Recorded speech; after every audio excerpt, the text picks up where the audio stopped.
안녕하세요. 내년 3월에 결혼을 앞두고 있던 예비 신부입니다. 과거형으로 적은 이유는 짐작하신 것처럼 파혼했기 때문이고요. 물론 아직 예비 신랑이었던 남자친구는 받아들이지 못한 눈치지만요.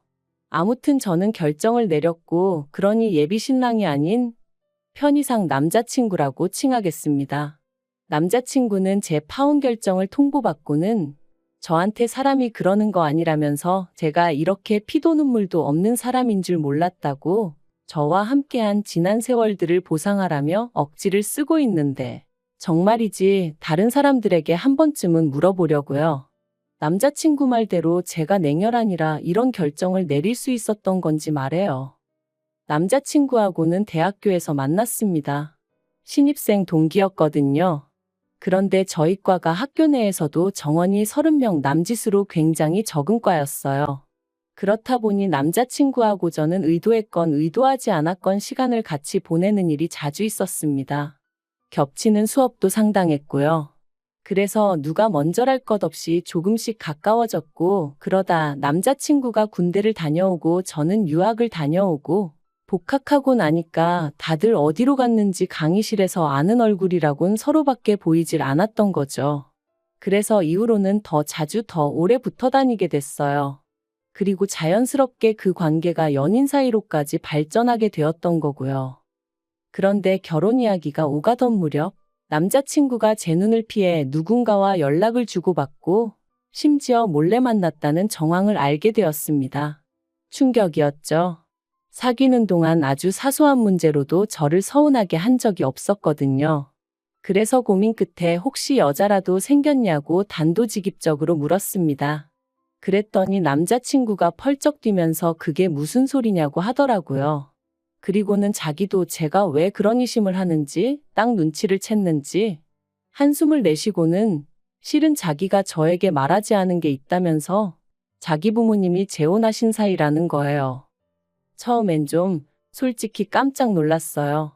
왜냐하면 이미 남자친구 부모님을 몇 번이나 만났었는데 두 분 사이도 너무 좋으셨고, 특히나 새어머님, 그러니까 제가 그때까지도 당연히 남자친구의 원래 친어머니라고 생각했던 그분이 남자친구를 대하시는 건 제 어머니가 저를 대하시는 모습과 별반 다를 게 없었거든요. 아무튼 남자친구는 상황이 이렇게 되었으니 더는 감출 게 뭐가 있겠냐면서 자기 이야기를 시작했고, 그 이야기는 꽤나 충격이었습니다. 남자친구의 아버님과 남자친구를 낳아주신 친어머님은 남자친구가 초등학교 때 헤어지셨대요. 그리고 그 이유는 아버님이 아닌 친어머님의 외도였고요. 아버님이 눈치를 채기도 전에 친어머님이 먼저 남자가 생겼다며 일방적으로 이혼을 요구하셨답니다. 하지만 그럼에도 불구하고 아버님은 자식까지 있는 여자가 어떻게 그렇게 쉽게 가정을 버릴 생각을 할 수가 있냐고 이혼은 못 해준다고 버티셨대요. 그러면서 지금이라도 정리하고 돌아오면 두 번 다시 입에 올리지도 않겠다. 아무 일도 없던 것처럼 용서하고 살겠다. 그렇게까지 말씀도 하셨다나요? 하지만 친어머님은 사랑 없이 못 산다. 자식도 필요 없다. 자기를 놔달라. 그래서 그렇게 결국 두 분은 이혼하셨답니다. 그런데 더 황당한 건 이혼하고 나서 보니까 친어머님이 사채를 엄청나게 빌려 쓰셨더라는 거예요. 그래서 아버님이 남자친구만 데리고 거의 야반도주하듯 이사를 가셔야만 하셨다고요. 이후로 아버님은 지금의 새어머님을 만나 재혼을 하셨어요. 두 분은 어린 시절 친구 사이였고 당시 새어머님은 사별을 하신 상황이었다고요. 남자친구 말로는 자기가 듣기에 새어머님이 더 적극적으로 다가오셨는데 그런 새어머님께 아버님이 나는 가진 게 없어서 너를 행복하게 못 해준다 하셨답니다. 하지만 새어머님은 사별한 남편이 남기고 간 유산도 있고 또 친정 자체가 워낙 잘 살던 집이라 그런 건 아무 문제가 안 된다 하셨대요. 그저 바라는 게 하나 있다면 건강하게 오래오래 옆에 있어 달라고. 아무튼 그래서 두 분이 재혼을 하게 되셨고 그때부터 남자친구가 말하길 모든 것이 달라졌답니다. 새어머님이 빚부터 시작해서 많은 부분을 해소시켜 주셨다고요. 그런데 그렇게 아버님과 남자친구가 조금씩 새로운 가정에 적응해 나가던 때 남자친구가 친어머님으로부터 연락을 받았답니다. 친어머님께선 남자친구에게 엄마가 그립지 않았냐며 미안하다고, 너만 괜찮다면 예전처럼 돌아가고 싶다 뭐 그런 말씀을 하셨다대요.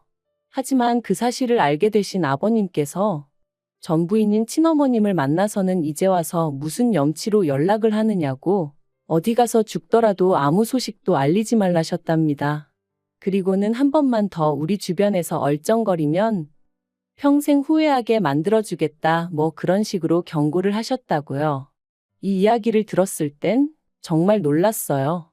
평소에 제가 뵌 아버님은 말수가 많지는 않으셔도 배려가 넘치시고 따뜻하신 분이셨으니까요. 아무튼 상황이 그랬음에도 불구하고 남자친구는 결국 친어머님을 끊어내지 못했답니다. 저한테 그러더라고요. 그래도 자기를 낳아주신 어머니인데 어떻게 아예 모른 척할 수 있었겠냐면서. 그래서 그냥 가끔 안부만 주고받는 정도로 지내고 있었다는 거예요. 최근에 연락이 잦아진 건 이래저래 어머님을 좀 도와드려야 하는 상황이었기 때문이었고요. 그리고 이런 상황을 알고 나니 솔직히 제 마음이 후련하기만 한 것은 아니었어요.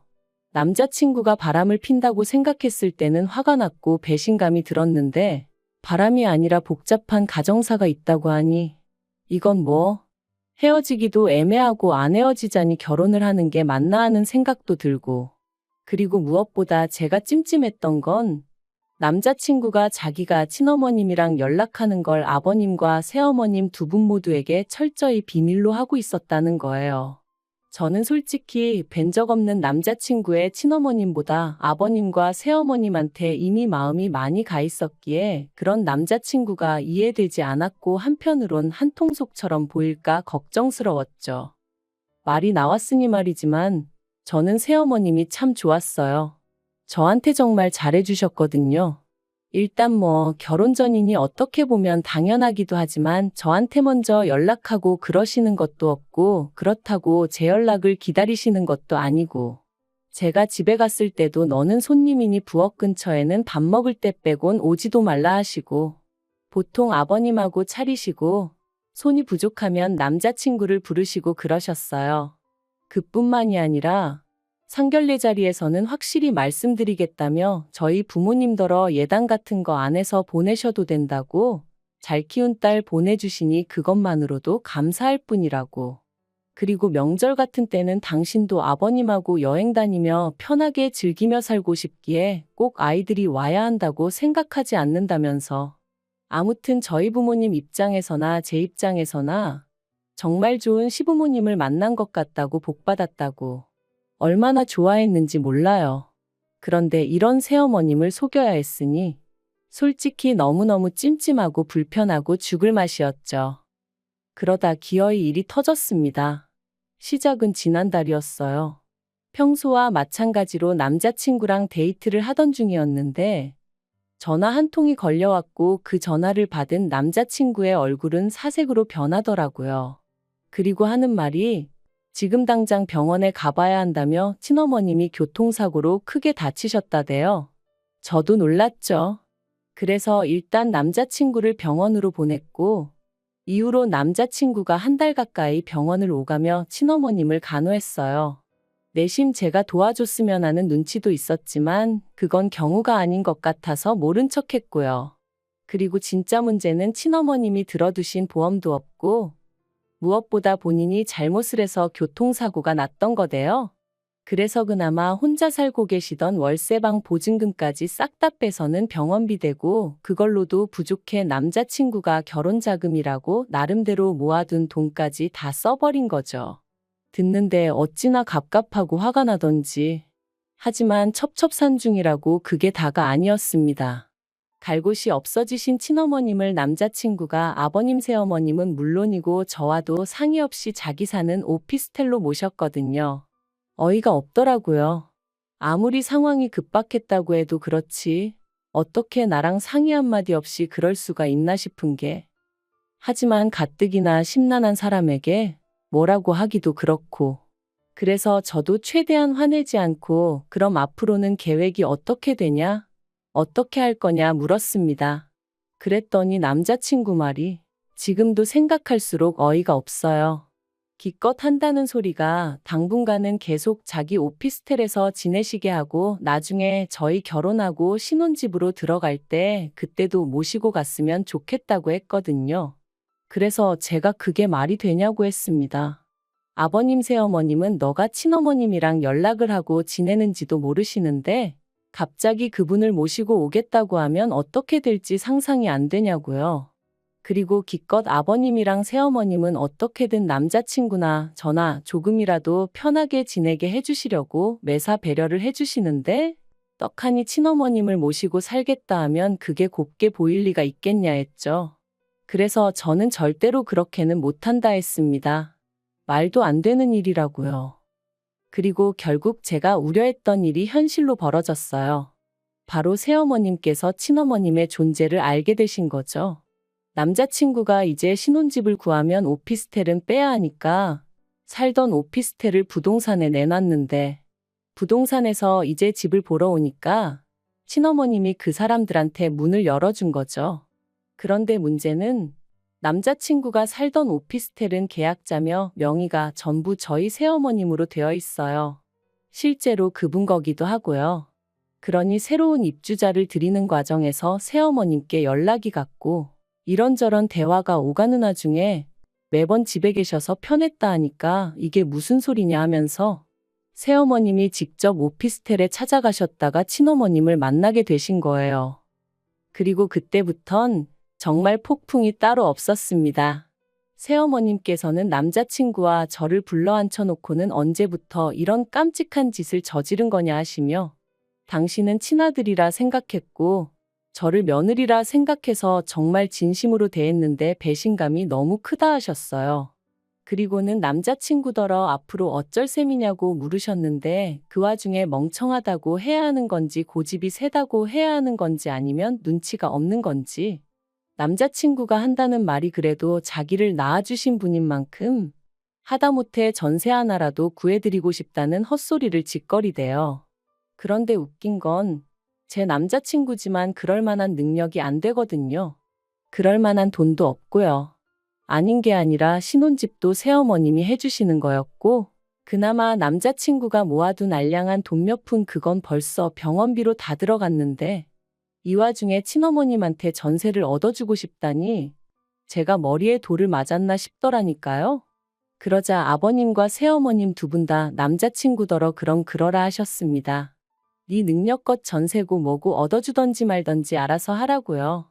그리고는 단 지금 사는 오피스텔에선 최대한 빨리 짐 빼고 그리고 이제 너랑 나는 남남이다. 앞으로는 네 본가가 여기라고 생각하지 마라. 친어머니한테 잘해드려라 하며 선을 딱 그으시는데 솔직히 망했다 싶었죠. 그리고 이틀 뒤 저는 남자친구의 친어머님이란 분에게 연락을 받았습니다. 남자친구에게 무슨 이야기를 어떻게 들으셨는진 몰라도 저를 한번 만나고 싶다 하셨어요. 제가 어떤 사람인지 궁금하기도 하고 당신 며느리감이라니 빨리 보고 싶다면서 말이죠. 그리고 솔직히 여기서부터 이미 거부감이 들었습니다. 그렇지만 이때만 해도 남자친구랑 헤어져야 하는 건지 어째야 하는 건지 어떤 결정도 내리지 못한 와중이었기에 일단 친어머님을 만나게 되었죠. 그런데 친어머님이 이런저런 말씀을 하시다가 그래서 혼수나 예단 같은 건 어떻게 하기로 했었냐입니다. 그래서 혼수는 제가 해가고 예단은 안 해가기로 했었다 하니까 그래도 그건 경우가 아니지 않냐면서 그런데 당신도 딱히 필요한 건 없고 그러니까 일단은 혼수고 예단이고 현금으로 가져오랍니다. 그 돈하고 제가 사는 원룸 전세 보증금하고 더하면 우리 세 식구 살 곳 하나 못 구하겠니? 하시면서 말이죠. 너무 기도 안 차서 이건 뭐라고 대꾸를 해야 하나 싶대요. 그래서 우리 셋이요 하고 되물었습니다. 그랬더니 옆에 있던 남자친구가 그럼 상황이 이런데 어쩌겠냐며 저더러 좀 이해를 해달라는데 이건 아니다 싶었죠. 그래서 제가 남자친구에게 아무래도 이건 아니라고 했습니다. 너를 내가 사랑하는 건 맞지만 나는 가족관계도 중요하다고 생각하고 금전적인 부분도 무시할 수 없다고 본다. 그런데 지금 보아하니 너무 많은 것들이 달라졌고 그래서 이 결혼은 적어도 당장은 못하겠다 했습니다. 그랬더니 남자친구가 한다는 말이 저더러 이렇게 단칼에 자기를 잘라낼 수 있냐는 거예요. 그래서 그럼 어쩌겠냐고. 네가 네 엄마한테 끌려다니듯이 설마 나도 너한테 끌려다닐 줄 알았냐. 그런데 남자친구가 이러지 말고 같이 가서 아버님과 새어머님한테 한 번만 빌어보재요. 두 분 다 저를 워낙에 좋아하셨으니 저까지 같이 가면 한 번쯤은 용서해 주실지도 모르지 않냐면서 말해요. 그리고 남자친구 친어머님은 그래 할 수 있는 건 다 해보라고. 네 아빠가 그렇게 인정머리 없는 사람은 아니라며. 어떻게 보면 이 모든 상황이 친어머님 때문인데 정작 본인은 얼마나 태연하시던지 우라가 치밀대요. 그리고 저는 남자친구 등살에 못 이겨 결국 남자친구 집에 찾아갔습니다만 결과부터 말씀드리자면 문전박대를 당했어요. 새어머님이 경찰을 부르셨거든요. 남자친구고 저고 꼴도 보기 싫다 하시면서 한 번만 더 찾아오면 또 신고할 거라고 엄포를 놓으시는데 뭐 말 그대로 희망이 안 보이더라고요. 그래서 그냥 문자로 그간 잘해주셔서 감사했다. 죄송하다고만 남겨놨어요. 그리고 그때 아버님이 현관 밖으로 나오셔서는 왜 일을 이렇게 만드냐며 남자친구를 탓하셨습니다. 그리고는 앞으로는 뭐 아무것도 기대하지 말라고. 경제권이고 뭐고 새어머님이 다 쥐고 계셔서 당신은 따로 도와줄 수도 없다고 그러시더라고요. 그리고 그 꼴까지 보고 나니 정말 뭐라 할 말이 없었습니다. 그래서 남자친구에게 너도 이제 네가 무슨 짓을 한 건지 알겠지 하고는 헤어지자 했어요. 나는 솔직히 네 친어머니고 어쩌고 해도 좋은 마음으로 대하고 살 자신도 없고 그리고 이번 일을 통해서 네가 얼마나 무계획적이고 무능한지도 알게 되었다고. 그러니 이제 각자 갈 길 가자 한 거죠. 그랬더니 남자친구가 저더러 악렬합니다. 저더러 자기 돈 보고 좋아했던 거냐면서 너 꽃뱀이야 그러는데 웃기지도 않아서 그래 마음대로 생각해 하고 집에 왔어요. 그래도 무려 6년을 사귀었고 그러니 솔직히 제 마음이 한 번에 정리되진 않았어요. 그래서 집에 돌아온 이후로 한 3, 4일 동안은 밖에도 안 나가고 울었다 멍했다 그렇게 시간을 보냈거든요. 그런데 그런 와중에 남자친구 친어머님이 또다시 연락을 해와서는 사람이 살다 보면 별일이 다 있는 법이지만 가족끼리 힘을 합쳐 헤쳐나가면 되는 거라고. 너무 경솔하게 행동하지 말고 같이 힘을 내자 그러시대요. 그리고 그 문자를 보자마자 진짜 머리끝까지 화가 올라왔어요. 이 아줌마 때문에 몇 사람이 상처를 입고 내 인생은 꼬였다 싶기도 해서 말이죠. 그래서 답장으로 아줌마 앞가림이나 잘하고 사시라고. 아줌마 때문에 아줌마 아들 팔짝 꼬이고 저까지 파혼했단 수근거림이나 듣게 생겼다고. 마음 같아선 확 고소하고 싶은데 참는 줄이나 아셔라. 그렇게 보내고 차단해버렸네요. 그리고 엊그제 제 친구이기도 하고 남자친구의 친구이기도 한 친구가 이 친구는 그래도 대충 양쪽 상황을 다 알거든요. 아무튼 이 친구가 말을 전하길 남자친구가 회사에서 퇴직금을 선지급받았다고 하더랍니다. 그 돈으로 일단 반지하 월세라도 구해서 친어머님을 모시겠다고 했다면서 말이죠. 그리고는 혹시나 저를 만나면 자기가 정말 미안해하고 있다면서 저 없으면 죽을 것 같다고 그러니 제발 돌아와 달라고 전해달라 했다대요. 그래서 그 친구한테 쓸데없는 소식 한 번만 더 전하면 너하고도 손절하겠다 했어요. 재수 없으니까 그 자식 얘기 꺼내지도 말라고요. 솔직히 이런 저를 속물이다 생각하는 사람도 있을지 모르겠지만 저는 지금 그 친어머님인지 뭔지 하는 분 때문에 인생 자체를 송두리째 뺏겨버린 기분이에요. 마음 같아선 어떻게든 책임을 묻고 싶을 정도로 말이죠. 하지만 또 한편으로는 그래도 이런 일이 결혼 전에 벌어졌으니 얼마나 다행인가 싶기도 합니다. 6년의 세월을 한순간에 없었던 일처럼 지우고 살 순 없겠지만 그래도 조금씩 다시 기운 차려 볼게요. 두서가 없는 제 남사스러운 이야기를 들어주셔서 감사합니다.